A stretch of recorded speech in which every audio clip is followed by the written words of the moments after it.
Geeks Not Nerds. I'm Captain Logan. I'm Vince. And Vince, today's question comes from Joaquim Mogren. Oh, that guy. And Joaquim Mogren asked a question. Don't get that wrong. Yeah, Mogren. Yeah. Every time I've looked at this while we were talking about this topic beforehand, I kept wanting to say Morgan. It's Mogren. So does not have as much in common with the show Dexter as I thought. Joaquin Mogren asked a question for the multi-topic extravaganza that we didn't get to. We're doing a lot of topics right now that were suggested for the multi-topic extravaganza that we thought would make for good full topics. And so congratulations, yours is our topic for today, and his is, how do you make a protagonist that rarely speaks likable or interesting? Well, first of all, you take a character that's really interesting and then you crush his windpipe.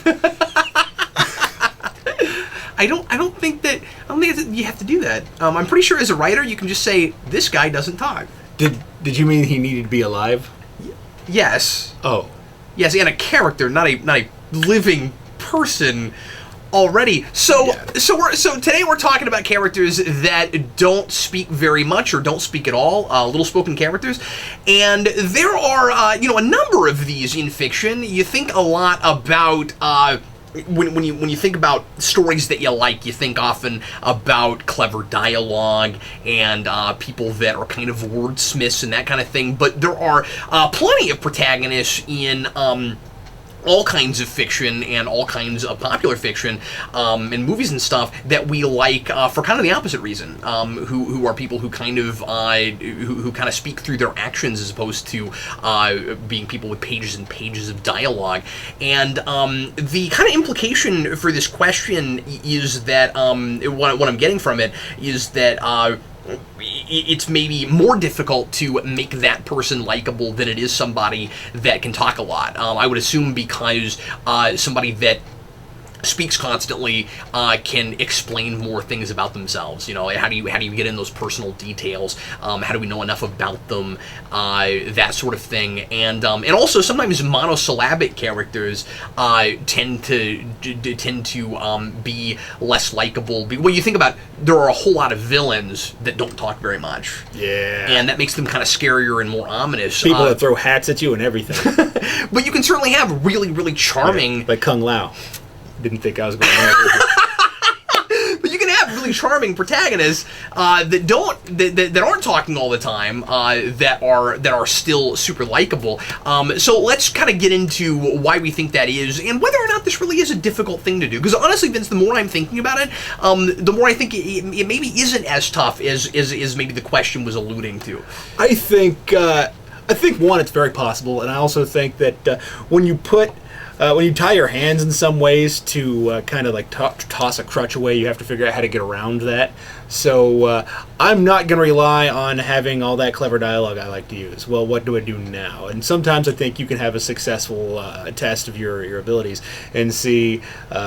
I'm not going to use the one thing that I know I'm good at, so maybe you're really good at explaining fight scenes. Maybe you're going to try a drama and see if maybe it's not just fighting that makes your stories interesting. Well, what you're doing now is you're concentrating on characterization perhaps more than you would have with that crotch. Yeah. So now you have to think about what it is that's going to be endearing or sympathetic or fun about that character.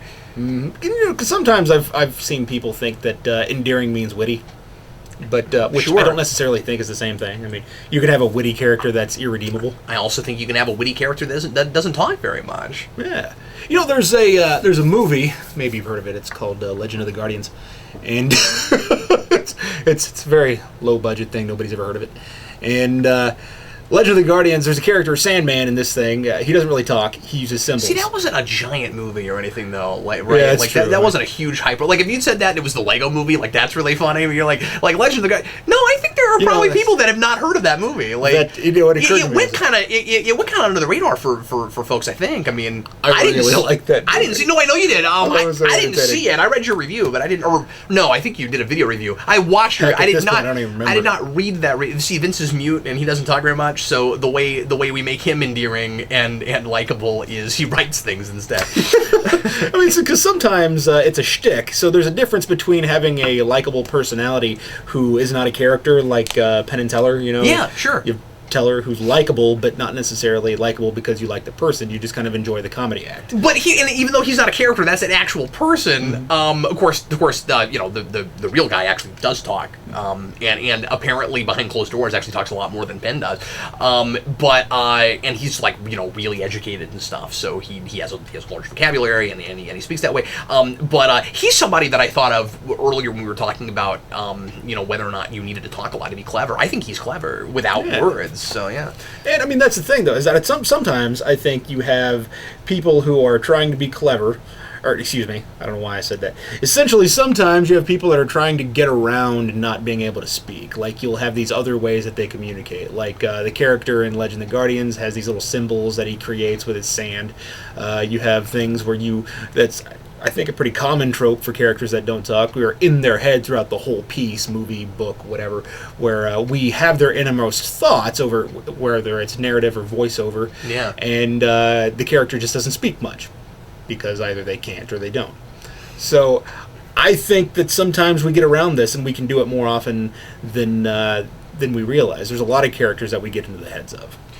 And when you're talking about movies, generally that's a harder thing to do, and the reason that it would at first glance seem like it's difficult to make these kinds of people really interesting, because you can't get in their heads. And do you really want a running interior monologue from somebody that doesn't talk very much to other people? It can work. If you're talking about a person that like writes all their thoughts down, but they don't expect anybody to ever read that, and they're very introverted and they don't talk to other people very much, then that could work. But then a lot of the time voiceover ends up being kind of a crutch in film, and you don't always want a lot of it anyway. I mean, like, sometimes it works, sometimes it doesn't. When you're a hard-boiled noir detective kind of thing, that's like a trope of that whole thing. But when you're talking about the really gimmicky, you've got to bookend it with a voiceover, just to I guess it just depends on what the point of it is, because some of the time you're like, well, we completely understand your thought process, even if you're not telling us what it is, because of your actions, because of what you're doing.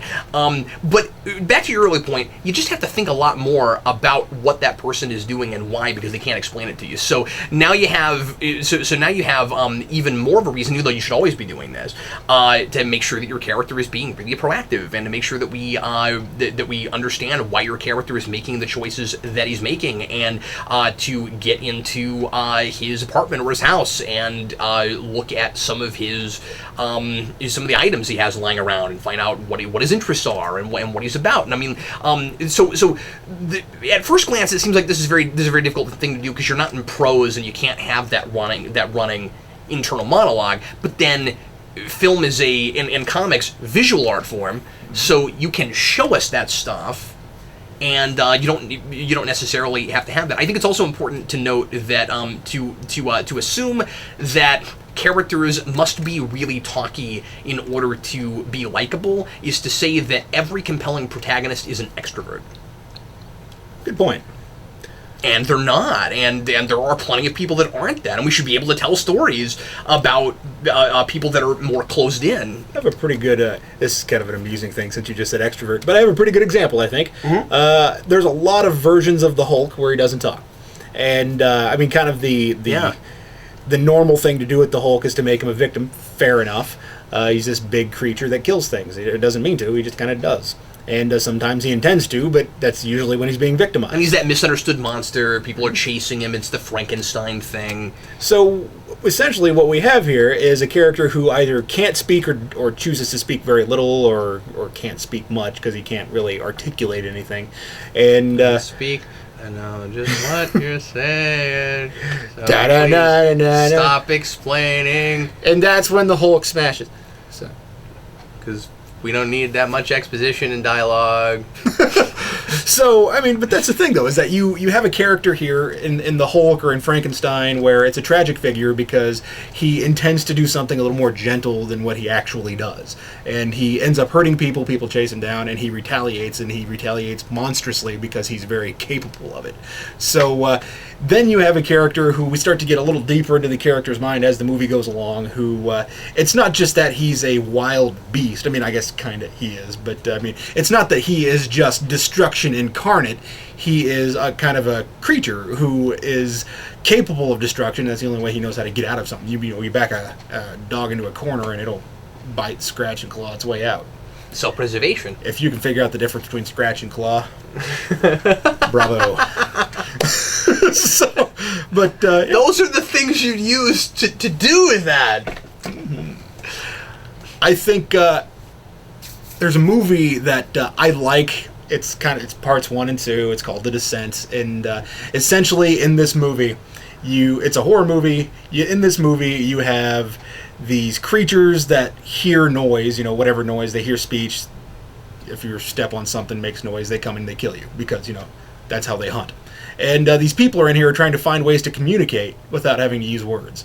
So you see lots of communication, what do you call that? Nonverbal communication? Nonverbal communication, sure. Body language, sure. Yeah, that's what I was looking for. Oh, okay, there you go. You see a lot of body language going on, and nonverbal communication. These people are doing, and then you use, suddenly the spoken word becomes sparing. I feel like I just got the #1 answer on Family Feud. Woo! You are the winner, sir. I usually get X's. I'm excited. But I think it's kind of nice because, I mean, in that movie, it might take a little bit longer to get things rolling, and sometimes I feel like that's kind of the nature of the beast, that people don't realize that you can show more than you say. Yeah. And so it does take a little bit longer to get things rolling, but it's more interesting to watch it unfold. I'm not saying The Descent is a genius movie. I'm saying for a horror flick, it's kind of interesting and worth watching. But yeah, so I guess I say that the entire thing to come around is that sometimes it takes a little while to get it rolling. They use 2 movies to tell one story.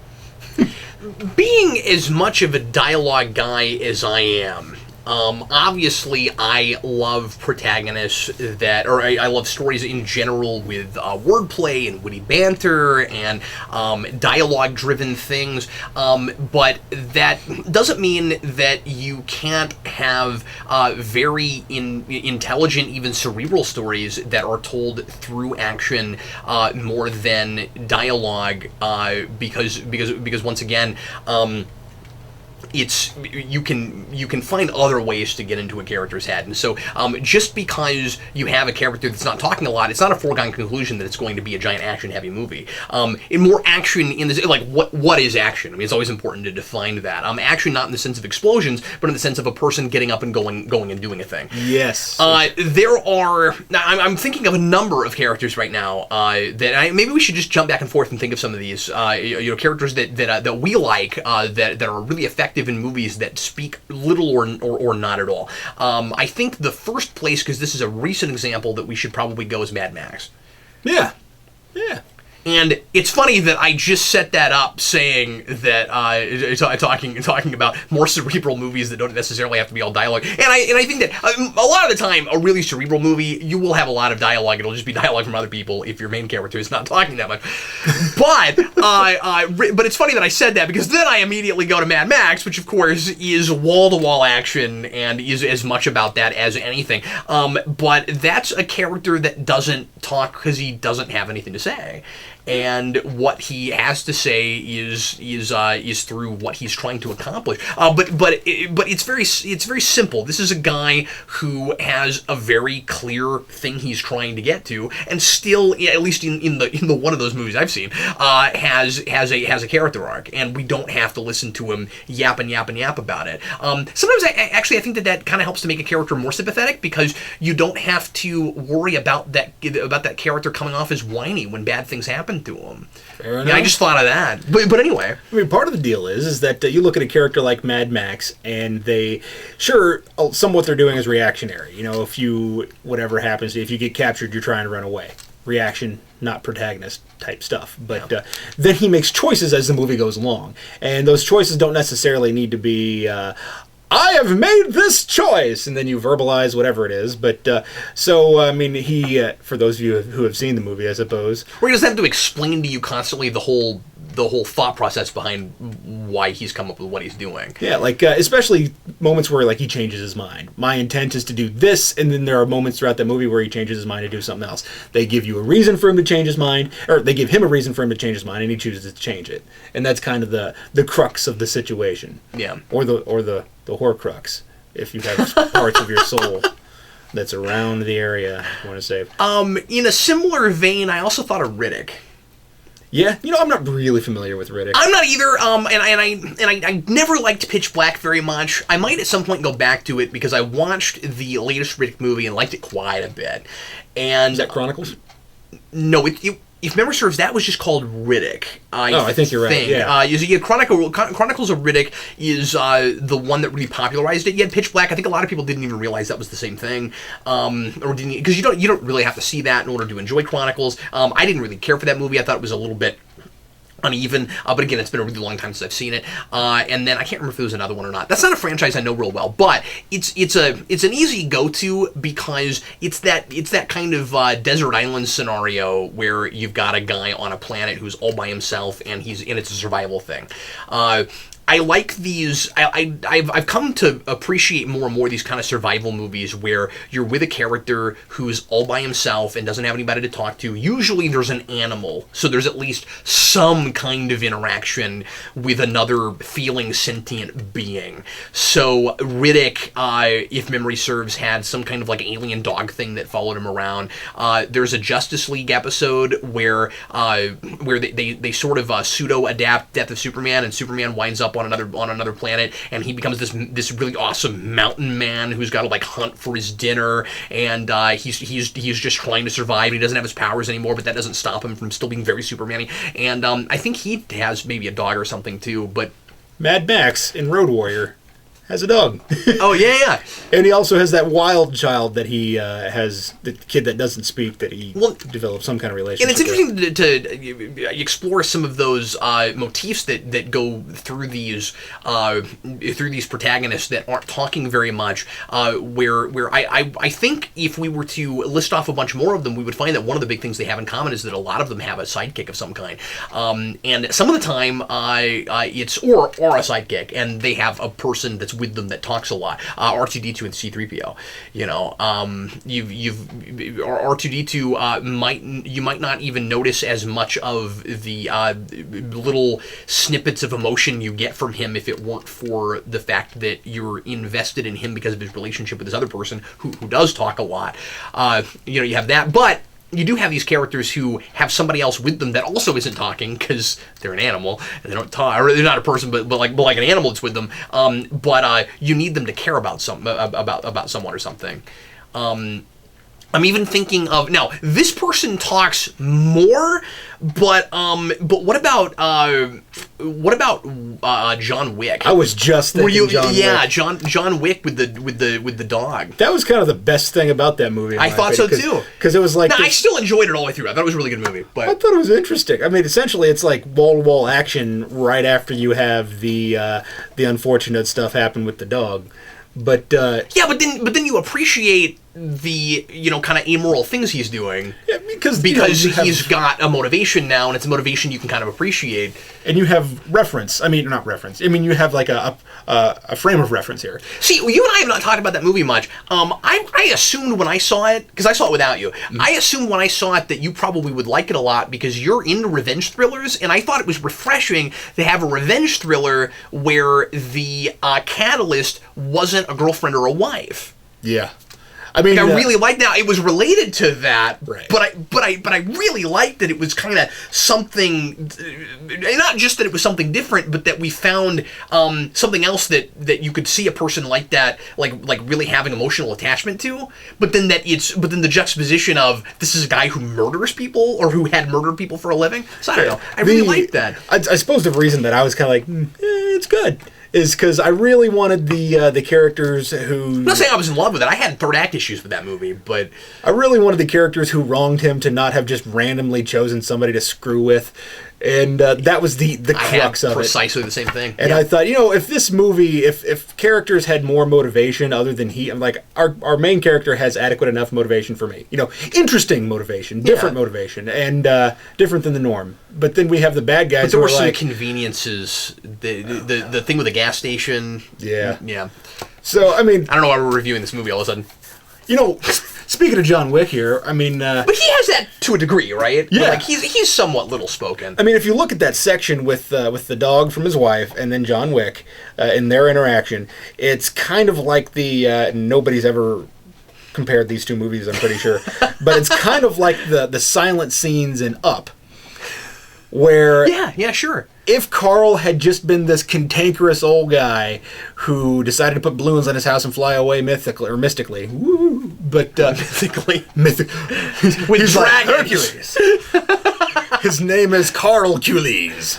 See, I feel like if it had been dragons instead of balloons, it would have been a much easier movie to sell. But then then people would just think they were ripping off DreamWorks at that point. Fair enough. If that movie had come out already, I think it had. Anyway, it's called How to Fly Your House. And essentially the reference here is that How to Train Your House. There's a couple of movies where I think that might have been useful. Howl's Moving Castle. I had a really. I was gonna. Poltergeist. Springs to mind. Yeah. House even. So the. Lion, the Witch, and the Wardrobe.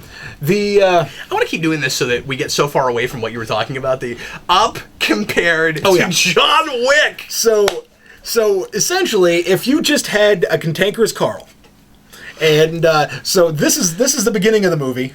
This is where the main action happens in the movie. Okay, so if you just had cantankerous Carl, and you didn't have this stuff, and somebody said, well, Carl's wife died and his wife was really big into adventure, then you wouldn't have the emotional attachment, you would just have the frame of reference. You would say, okay, I understand. But since we see him go through snippets of his life with his wife, and snippets of life with his wife, and deal with that. And then you have, we see a brief period where John Wick gets to kind of relate to this dog in some way and make connections, like, he's off put by it, he's not sure about it, and then we see an ultimate choice as a result of the awful thing that happens in both movies. But if we didn't see it happen, we wouldn't have that. So therefore, your character doesn't speak much, at least during that part, and because we're seeing it happen, you're endeared more to them because of it. Yeah, that wouldn't have been nearly as effective if that guy if there was a scene where he just explained it all to the kid. Now, that's not to say that you always need flashbacks. And you know how I am a lot of the time with flashbacks. Which is pretty a chronological movie. In a really gimmicky way, but that is not a flashback. That is a montage. And honestly, montages can be just as, if not more gimmicky, just like as flashbacks and dream sequences. But what I like about that is that you're not watching that part of that. And I mean, like, I teared up the first time I saw it. You're not watching, or at least I wasn't watching that early section of that movie, saying, when does it get to the part I'm supposed to care about? Like I wasn't thinking about the house with the balloons, even though that's what it was sold on. Like I wasn't spending that whole time going, okay, when do we get to that point? Now, part of that's because it became really obvious really early. Okay, we got this kid, and it's in like the 30s or 40s or something, and he grows up, and we're seeing him grow up. So like that was kind of obvious, but like I was so invested in that was the story. And that needed to be the story for at the time, where like it is essentially a character arc that starts when he's a kid and goes all the way up. But since you brought up Pixar, I think this is the place to ask this question, because if you can answer this question, it answers it for a whole lot of not speaking roles. Why do we like Wall-E? Yeah. Because that's a movie that has very little dialogue through most of it, and I remember in the theater kind of wishing they could have gotten away with having no dialogue at all. But once they get there, in order to have the big sci-fi relying too much on technology themes. You kind of needed that once we got there, but it was still really minimal. Why do we like that character? That's and of course, a lot of robots are done like that, but you have Wall-E and you have Eva. But these characters are in a world where they essentially have the run of things, and so Wall-E collects stuff. And we see that he kind of has this affinity for like human art and human experience. Yeah. And so it's interesting. And he appreciates the world that was and that has fallen away. And so we get to see who he is through what he loves. And importantly, the humans don't. Yeah. Even understand or know about that. And yeah.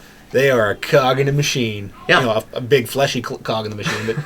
But and there's a movie. Well, actually, it's worse than that because it's a useless machine. That's fair. I mean, they're alive and not. I mean, like it's not the cog in a machine thing. Like we're just reviewing movies today. It's not the cog in the machine thing like Metropolis was, where it's like you're not an independent individual with thoughts and hopes and dreams of your own, but you are useful in the system. You're a productive member of society, but you're also expendable. Mm-hmm. This is a situation where you have a whole society of people that don't need to even be there for the society to run the way it is, which is why your big villain is a robot that wants to get rid of everyone. That's a great point. Oh my gosh. Actually, it's been a while since I've seen that. I guess now that I'm thinking about it, the robot doesn't really want to get rid of everyone. Well, it wants to control everyone. Yeah. It wants to make sure that everybody is where they belong, you know. Yeah. They are part of this thing. Because he's programmed to do that, but he sees himself as he gets to a point where he kind of sees himself as greater than everybody else because he's running things and they're all incompetent. But anyway. What a great moment to get out of that chair and walk. Granted, you know, yeah. Coming from a guy in therapy, I guess, you know, I'm like... But nobody's ever compared these two movies either. So you have Wall-E, and then you have Warm Bodies. They both start with W's and A's. And so Warm Bodies, you have a character... I was ready for you to go, Kill Bill. Kill Bill. I just wanted to see you try to compare those things. Or compare Wall-E to any movie by that director. Oh, put on the spot, I don't know. Tarantino doing a Pixar movie, go. Well, there'd be a lot more profanity in it. I'd love to see Tarantino have to do a thing like that without profanity and just see how it would be. Yeah. Like if you took him out of his comfort zone, like what would he make? Like there's no blood, there's no profanity, go at it. Like Tarantino has to adapt a classic musical. Oh, that would be insane. without going to a profane place. I would almost want to see him do it and have like people with no singing ability at all. The real question is, would Tarantino have made a better version of Charlie and the Chocolate Factory than Tim Burton made it? I would maintain a yes. I would too.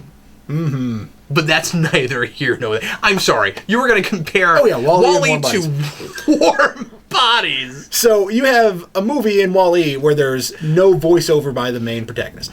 And then you have a movie in Warm Bodies where you have appropriate, at least in my opinion, there's an appropriate amount of voiceover. So you get enough for the characters' actions to make sense. But there are still certain things in there that are similar. You have Wall-E who's collecting remnants of the fallen human society, and then you have this zombie who they eventually call R, who is collecting remnants of the fallen human society. This is the best comparison you've ever made, by the way. Which... It's so wonderful. Like they connect so well here. I mean, you need to make that video. You have Wall-E really who was like living in this little bunker, and then you have, at least as I can recall, he was living in essentially a pile of trash. Yeah. And then you have Warm Bodies. You have R, who's living in an airplane full of junk that he's collected and just brought back there. So you have characters who develop human feelings and ideas who, at least in popular opinion or popular society, no, not popular society, popular culture, do not typically have those. You know, robots, zombies, and robots versus zombies. And I thought this was really interesting. The idea that Wall-E, I don't think we should let Favreau direct that one. I don't know. I mean, I like Favreau, but his first attempt at a thing versus a thing wasn't great. Let's make Wall-E versus zombies, at least, you know, R. Although I think it'd be more like a snuggle fest, but... So... Lucky Charms versus Fruit Loops. Oh, Lucky Charms all the way. Toucan Sam versus the Versus the Leprechaun. Leprechaun. Whatever his name is. And then do a sequel where you put Captain Crunch in there. And then nobody likes the Cuckoo for Cocoa Puffs bird because he's crazy. And then suddenly it turns into a Flintstones crossover, and you're like, what? So I guess what I'm saying is you can do it with no voiceover. Spin-off of Count Chocula. Or you can do it with a sparing voiceover. I would watch that. Yeah, I know I would too. But you can, or like with Warm Bodies, you have a character who has sparing voiceover. You have to figure out how to juggle voiceover and action. Meanwhile, if you have a character that has too much voiceover, it becomes heavy-handed and like, why didn't you just write a paper about the thing that you wanted to tell me about? Yeah, or maybe you've adapted it for the wrong medium. Yeah. Or put it in the wrong medium in the first place. You know, maybe that should have been a short story. Because when you have a really little-spoken character that you're writing a short story or a novel about, you expect to get internal monologue because you should be in their head. Incidentally, apparently Warm Bodies was a novel.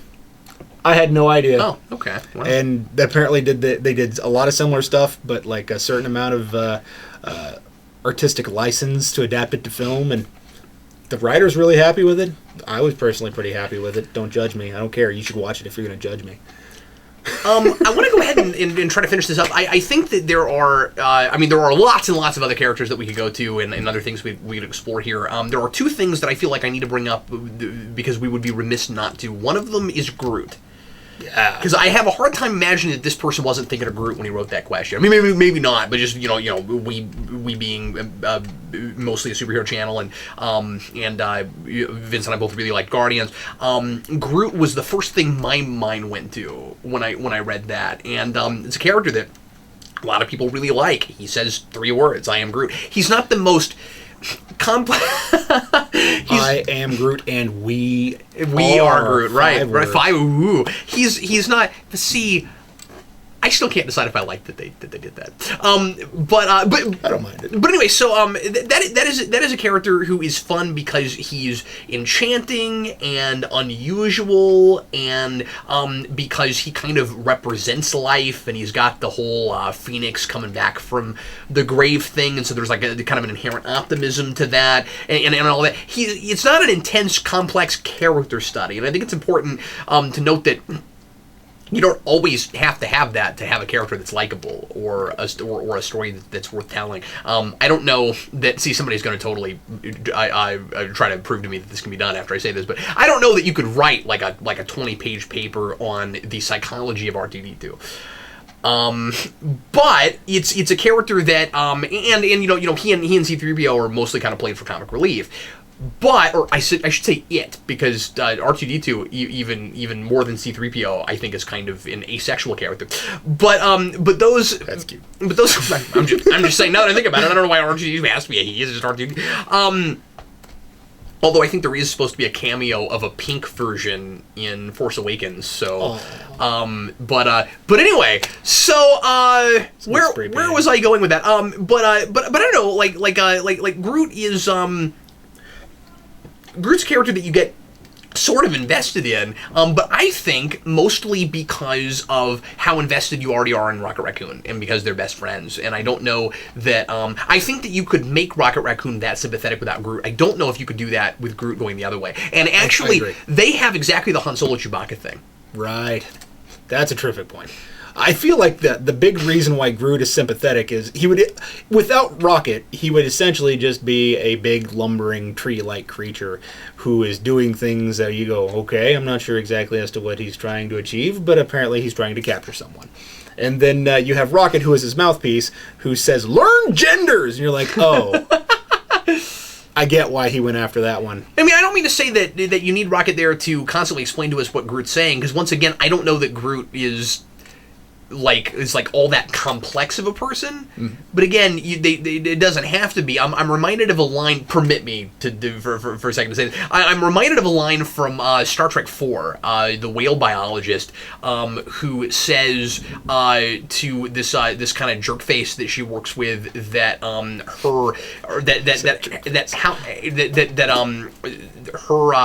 I forget exactly how she words it, her appreciation for a person or how much she cares about a person is not completely dependent on their level of intelligence. And she's talking about the whales, George and Gracie, that Captain Kirk is trying to get to repopulate the species back in the 23rd century. And I think of that line when I think about something like Groot. We don't like characters because of their IQ, necessarily. And how many characters have you seen in a lot of movies and things that start off seeming like really cool people because of how super intelligent they are, and then the film throws you a curveball because they're so totally conceited that they get to a point of total obnoxiousness, and sometimes they're even evil. Turns out to be the bad guy kind of characters, and we are duped because we like them because they have charisma and they're intelligent, and then they dupe us with that. And the exact opposite's true. I mean, you have characters who start off kind of scary, like if the character's name is Sling Blade, I'm going to feel real stupid, but whatever the character's name in Sling Blade is that Billy Bob Thornton plays. But so you have that guy who talks very little, and he looks kind of a little intimidating, and then you start to find out that he's lovable in certain ways. Or even like To Kill a Mockingbird with Boo Radley. Yeah. A character who says very little. He's kind of intimidating. He looks pretty scary, and in the end he turns out to be, a redeemable person. More so than some others. Yeah, or any character, and I mean, great examples aren't leaping to my mind right now, but or any character that has a major like a mental disability. Lenny of Mice and Men. Yeah, that's a great example. Sure. So I mean, he loves soft things. So you're already endeared to this character because he has a certain love of something that's not cruelty. Well, we should have said the childlike thing with Groot too, because that's part of that. That age-old idea that I've never agreed with, that children are inherently sympathetic. I think children are not inherently sympathetic. I think simple people are inherently sympathetic. Not just simple-thetic. Well, I think, and I think a lot of the reason for that is because a lot of the time when you peel back all of the irritating complications and rigmarole and stuff of life, and you can get away from all the fast-paced stuff and the things that kind of get in our way where we're not able to prioritize, and you get characters that either have been able to do that, or in the case of the kinds of people we're talking about, just inherently have that because they aren't capable of having all that stuff in their life. It's kind of refreshing. And a lot of the time, those characters are able to see things that we don't because we're blinded by the 1,001 things we have to do today, and all the distractions of life and that kind of thing. And so then a character that initially, when we meet them, seems very simple, maybe low IQ, maybe doesn't seem like someone that can bring very much to the table, and can't really be much of a productive member of society, ultimately have some really profound thing to say. Here's just a thought. Yeah. I know these characters don't exactly stay silent, but you have like Captain America and Conan and these people who they're set in their ways, and they don't want to break from that because they have no reason to. They're fairly simple characters. I have this thing that I believe is true. Almost a black and white kind of ideology. And then, may I suggest that maybe for the kind of thing you're talking about, the definitive example could possibly be Tarzan?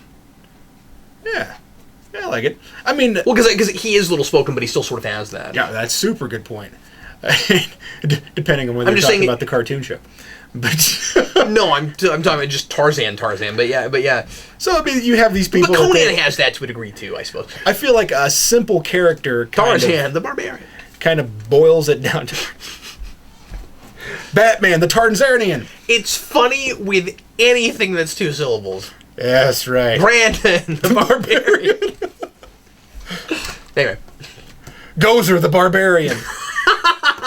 Conan the Gozerian. So, Gozer the Librarian. It's funny because that movie has a library in it, not just because of UHF. So, we should do a UHF commentary. Anyway, I'm sorry. What? I have no idea. You were talking about characters that were inherently simple in their ideology. Yeah, inherently simple in their ideology, but not necessarily in their thought processes. Sure. Yeah. But so you have these characters who they go on a sort of single-minded pathway, and they're challenged to whether or not they decide that they're going to hold true to their beliefs or not. Right. And then a lot of the time they do, because, we always want to sympathize with Captain America. And you want to sympathize with the blue-collar guy a lot of the time, because most of the world is blue-collar. So you want to sympathize with Conan the Barbarian rather than the aristocrats and the armies that he destroys. So you have these characters that are simple, and they kind of cut through it. And you have all of these Machiavellian plans that happen around them, and they destroy them with this single idea. They may be really good, like Captain America is a terrific fighter. He's a terrific strategist. Conan is, terrific fighter, terrific strategist. They both understand battle. They can knock down these plans that these people are laying in their paths, but they don't have to say, well, I'm going to scheme and lie and try to make sure that my way becomes the right way. Like, Kingpin versus Daredevil. Yeah, well, they're not manipulators. No, that's a great point. We didn't really talk much about the whole underdog thing, and I think that you're alluding to that to a degree. Where before he gets the serum, Captain America is kind of the quintessential underdog, and the reason that he ultimately earns the serum is because of that, and because he's got a pure heart, right? And so a lot of these obviously he's not a good example for the little spoken thing, but when you look at some of these characters who don't talk very much. You're talking about people who are inherently not in the limelight. They're not. Sometimes they go totally unnoticed. They're kind of the. They're kind of invisible. Part of the reason that we like them is because they're underdogs. And that's that. People say that all the time. Everybody likes it. So when you said blue collar, I just thought of that. Which I think that's kind of a big thing. I mean, the underdog, the blue-collar guy. The blue-collar guy is almost always going to be the underdog, unless you have a blue-collar guy versus a blue-collar guy. But the underdog, because they don't have the means that the white-collar people do. So, like, movies like... No, I'm kidding. Movies like, I couldn't think of Die Hard for a second. Okay. Where you have essentially white collar versus blue collar. And you have all of these, it's a super common thing to see. I mean, I suppose the only time where blue collar is usually the bad guy is a horror movie. But that's neither here nor there. Well, and I mean, I'm not sure where I'm going with that. Well, because I mean, obviously, you don't want to say that you've got to be a person with no money to be a likable character. A lot of us love Batman, and he's a really rich guy. But then, but then, because he has so much, you have to find ways to beat him down. And that's one of the reasons I don't like James Bond. Is that he has all of the means. Just too many resources. I'm like, of course he won. He has a team. He has all of the stuff he needs. Of course he won. But then we found ways in some of the more recent Bond movies to kind of put him in predicaments where he doesn't have that stuff, or like Skyfall. One of the reasons I like Skyfall so much is because you've got a Bond who's like not really physically prepared anymore for what he's doing. Like once you add in the more of the realism, Vince, of what being a spy would really be like, then all you have to do is injure him, and suddenly the resources don't matter. Yeah. You see what I'm saying? Because, I mean, like, yeah, he's got all those resources, but so does Batman, and we can hurt Batman and make us care about him and put him in places of great adversity that he has to overcome. And I think this is a terrific point here. I mean, also just comparing, a lot of people, it's easy to appreciate Batman even though he has all those resources, because once you put Superman in the equation and you compare him to Superman, then you've got a guy who physically has a lot more power, and so then you're like, oh well, he needs all those resources just to catch up with Superman, even get close to catching up with Superman. And so once you have that perspective, then Batman seems like just a guy. I think it's always funny how people will be like, well, I like Batman because he could really have. I'm like, he's just a guy. I'm like, he's just the richest man on the planet, you know what I mean, or one of them. He's not just a guy. Do you know anyone like that? But we accept it because he lives in in a world where you would need those kind of resources to do what he does, and because we like, and this is where I was going with this, and because we like a guy who is that privileged and will go out and get his hands dirty. Yeah. That's a terrific point. So I just felt the need to say that because it's a little disingenuous to be like, for us to like your protagonist in your story, he needs a typical evil, corporate mastermind guy, and then he needs to have nothing. I mean, because if you think about it in real life, I mean, which manager do you like more? The one that sits there and watches you work, or the one that's going to help you load the toilet paper onto the shelf? Yeah, and if he does that, you don't care how much more money he makes than you. Yeah, like I had a guy that when I was working at good old Wally World once upon a time. Unless you have his job also, and they just don't pay you as much, and they ought to. That's true. If you've got tenure, But I'm sorry. What were you gonna say? When I was working at good old Wally World, I had a manager. I've worked at like 4 or 5 Walmart or a million tenure. of them. Yeah, not the amusement park in the Christmas or not in the summer vacation National Lampoon's movie, but the Walmart. So when I was working there, I worked at one where the guy that was directly above me would get his hands dirty. He would go, he would do his office work. If he was done with that, he'd come in, he'd help us load shelves. He would help us help customers, yada, yada, yada.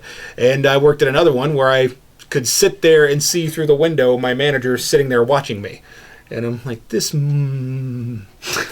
I had to stop myself, almost said some stuff, and I'm like, that cat's just sitting there watching. What?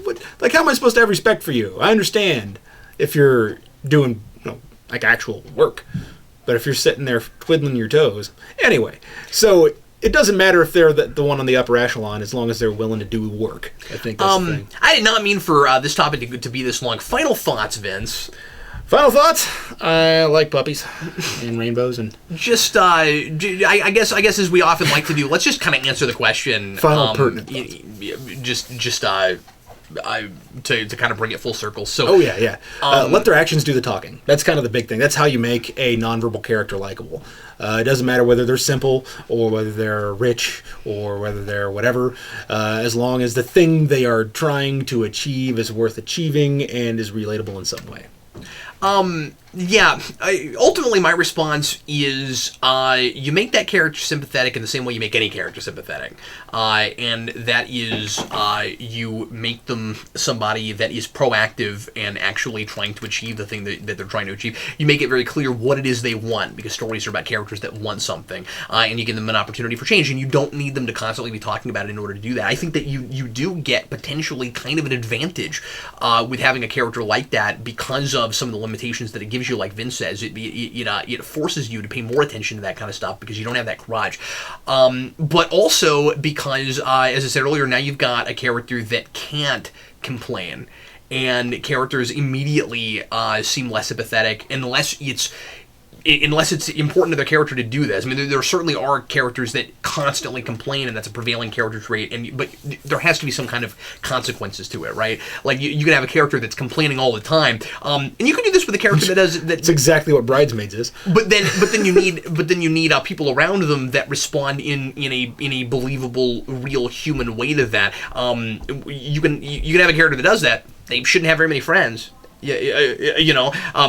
Most of the time, but then I know you're gonna hate it, but I really want you to watch Bridesmaids and then re-watch this thing and be like, man, I was so right on par with that. Yeah, I'm not going to, but anyway, I'm just not gonna do that. Yeah, so here I am talking about a thing that I know you can make work in fiction, and Vince is all excited because he thought of an example. I'm like, no, you totally gotta see this. It's terrible.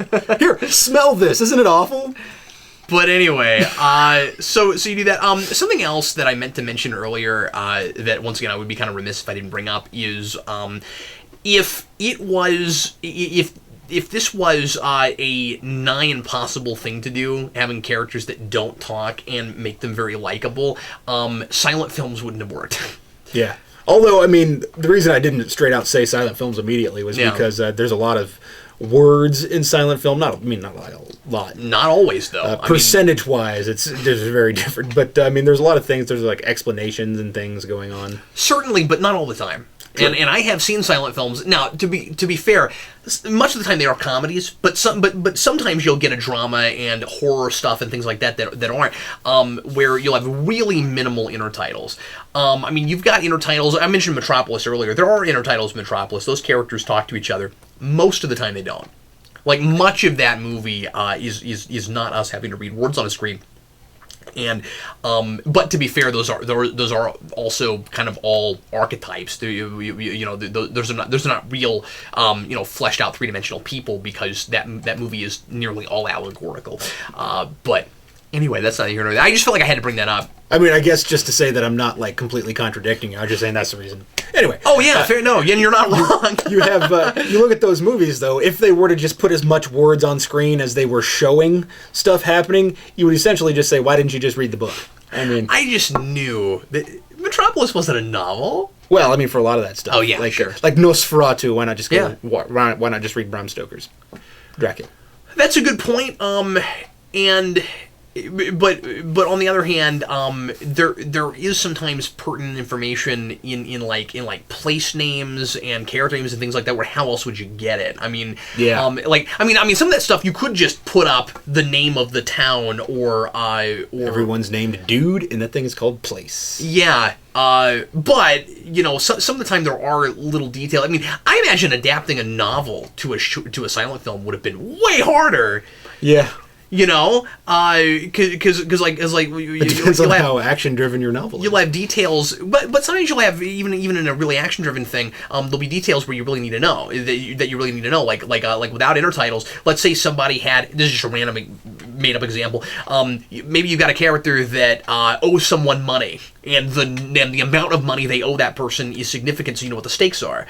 How do you do that silently? Yeah. Necessarily without because the thing is, you've got forced exposition and dialogue. You'd have forced exposition and action at that point, where you'd be like, you owe me this much money, and you write it on a piece of paper. And, I've seen that. Yeah, I've seen that too. So I mean, yeah, that could be a problem. There's like a flashback that happens in the corner of the screen where he's handing him over lots of money, and he's like, "You're going to pay me so much more." And, at least that's the face he's making.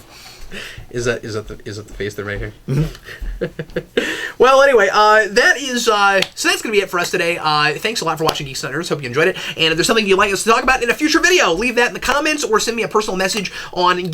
I'm more likely to see them that way. We're going to answer some more questions that we didn't get to on Multi-Topic Extravaganza in singular episodes like this, things that we want to flesh out some. So who knows, your question might be there. And once again, feel free to ask more.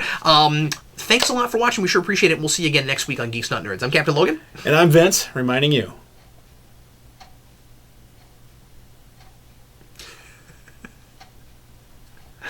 What? To support your local company store? I think it was implied.